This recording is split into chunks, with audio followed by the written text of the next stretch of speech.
Ciao e bentornati sul mio canale. Nel video di oggi vi parlo di un gioco che uscirà fra poco su Kickstarter, o magari è anche già uscito nel momento in cui state vedendo questo video. Si tratta di Magna Roma o Magna Roma, adesso io non so come si dica in latino, presumo Magna, comunque non è questo l'importante. L'importante è che si tratta di un piazzamento Tesseract, però con dei twist molto interessanti, ambientato ovviamente nell'antica Roma e che si gioca nel giro di un'oretta scarsa. Ovviamente i componenti non sono quelli definitivi e saranno sicuramente migliori una volta che il Kickstarter sarà consegnato. Inoltre le meccaniche potrebbero cambiare leggermente visto che ancora c'è qualcosa magari da limare, ma è normale visto appunto che si tratta di un Kickstarter. Andiamo subito a vedere il setup allora. Come prima cosa, ogni giocatore prende la tessera iniziale del proprio colore. Assieme ottiene anche la propria plancia personale, i dischetti del proprio colore e una tessera riassuntiva. Vengono poi messi sul tavolo i vari tracciati, il mercato, il militare, il favore degli dei e quella del punteggio. Ogni giocatore posiziona poi i propri dischetti, ognuna su una delle stelline presenti sul proprio tracciato, e sul primo spazio di ogni tracciato. I 4 dischetti rimanenti vengono messi vicino al tracciato militare. Si mescolano poi le carte provincia e ne vengono messe 3 a caso sotto la plancia della tabella militare. Le altre carte vengono riposte nella scatola. Vengono poi presi i 2 tasselli da 2 e da 3 punti e posizionati sugli appositi spazi sulle ultime 2 caselle del tracciato militare. Si mescolano poi a faccia in giù i 6 tasselli del mercato e si posizionano negli appositi spazi sulla plancia del mercato. Gli altri 2 tasselli vengono riposti nella scatola. Si mescolano i tasselli monumento, si posizionano tutti in una pila a faccia in giù sulla plancia del punteggio e se ne estraggono i primi 3 mettendoli sugli appositi spazi. Si mescolano poi a faccia in giù tutte le tessere quartiere. Si fanno alcune pile, io ne ho fatte 4 per comodità, e se ne estraggono 8 che vengono posizionate a faccia in su attorno alla riserva delle altre tessere quartiere. Ora si estrae casualmente il primo giocatore che prenderà uno dei 4 dischetti che abbiamo messo vicino alla tabella militare e lo posizionerà sopra una delle tessere che sono state appena scoperte. La tessera che così sceglierà sarà la prima che dovrà piazzare durante il primo turno di gioco. Andando poi in ordine antiorario, il giocatore quindi alla destra sceglierà un'altra tessera che non deve contenere un gettone di un altro giocatore. E infine si posizionano i gettoni favore divino, le monete e la popolazione e quindi si è pronti per cominciare.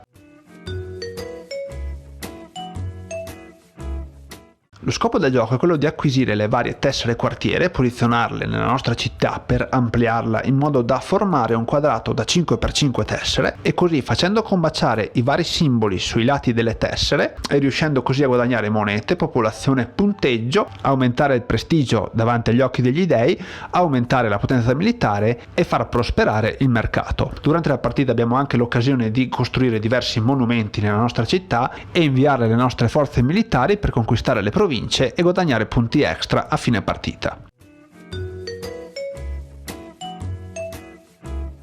Partendo dall'ultimo giocatore che ha posizionato il proprio dischetto su una tessera e andando quindi poi in senso orario, ognuno al proprio turno deve obbligatoriamente scegliere la tessera che ha appunto prenotato.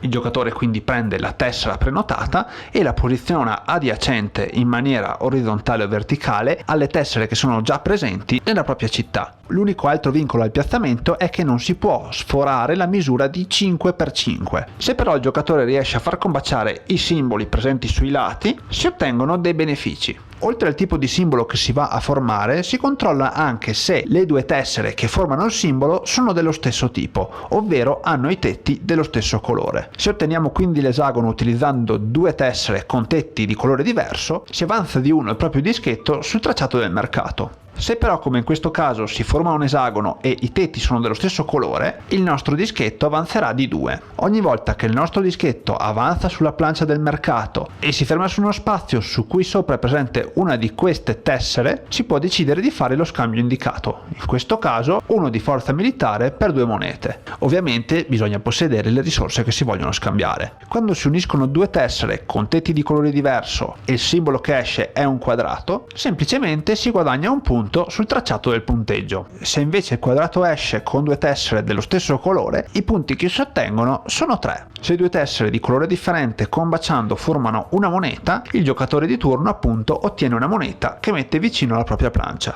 Se invece la moneta esce facendo combaciare due tessere dello stesso colore, le monete che si ottengono sono 2. Quando si uniscono due tessere di colore differente ed esce una casa, si ottiene una popolazione da tenere vicino sempre alla plancia, e se invece le due tessere sono dello stesso colore, si ottiene 2 popolazioni. Se unendo due tessere di colore differente si ottiene il simbolo dello scudo, si guadagna un'armata, spostando quindi il relativo segnalino sulla tabella militare. Se lo scudo invece esce facendo combaciare due tessere dello stesso colore, si guadagnano 2 armate. Se avanzando sul tracciato militare si raggiunge lo spazio che contiene il tassello da 2 o da 3 punti, il giocatore che lo raggiunge per primo prende quel tassello, lo scarta e ottiene immediatamente i punti indicati sul tassello stesso. L'ultimo tipo di simbolo che si può ottenere è questo scudo con la punta. Quando si forma unendo due tessere di colore diverso, si avanza di uno spazio sul tracciato a favore degli dei. Se invece si ottiene con due tessere dello stesso colore, gli spazi che si percorrono sono 2. Ogni volta che il dischetto di un giocatore passa su uno spazio con il simbolo che contiene il gettone a favore degli dei, quel giocatore ottiene un gettone che posiziona vicino alla plancia. È da tenere presente che se un giocatore piazza una tessera e così facendo fa combaciare più simboli nello stesso momento, allora quel giocatore ottiene tutti i bonus da tutti i simboli appena formati. L'ultima cosa da tenere presente quando si va a piazzare una tessera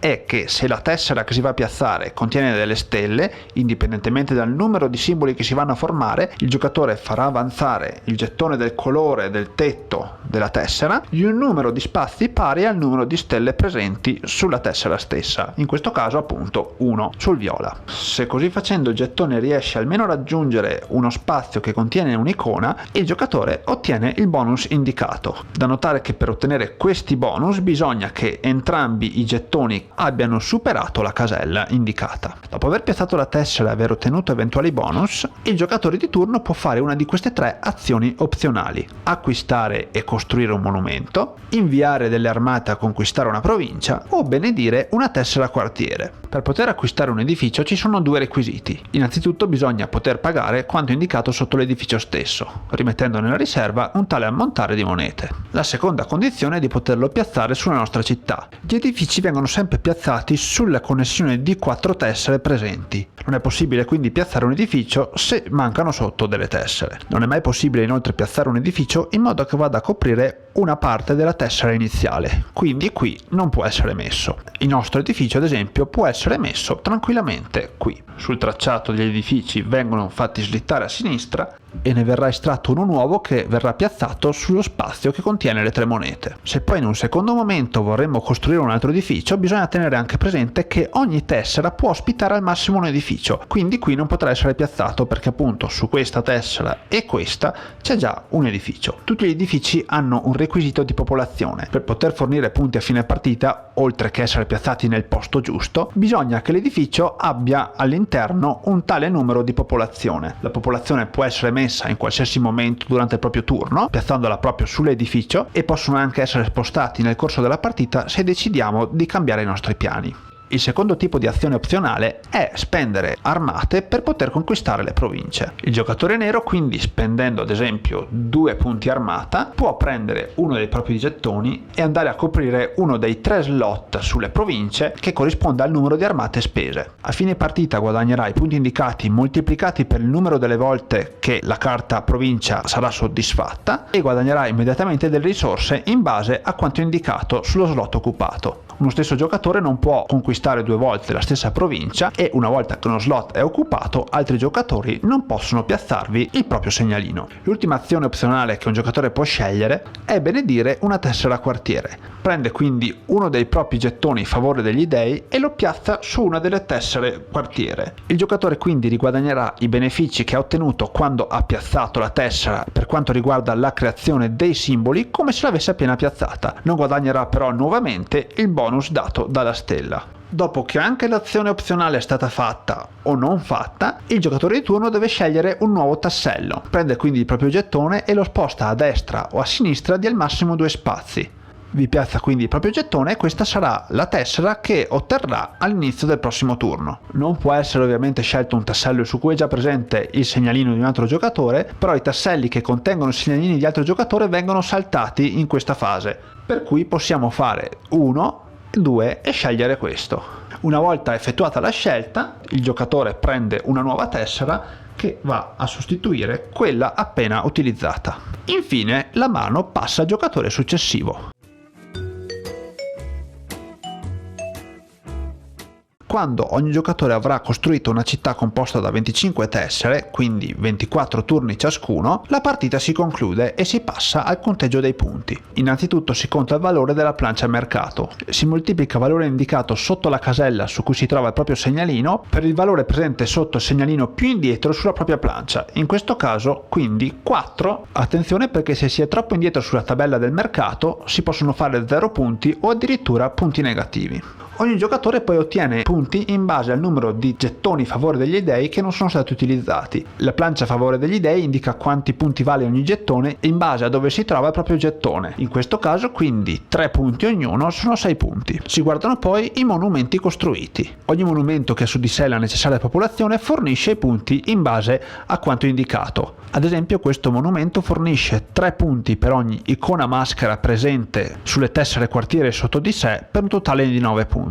Questo non fornisce punti perché non ha 3 popolazioni su di sé, mentre questo fornisce punti in base a quanta popolazione ha presente su di sé. Si calcola poi il punteggio che si ottiene da ogni provincia. Si moltiplica perciò il numero di punti che si ottengono in base a dove è presente il dischetto per il numero di volte che viene soddisfatto il requisito. Questo punteggio si somma ai punti ottenuti durante la partita e chi ne ha di più è il vincitore.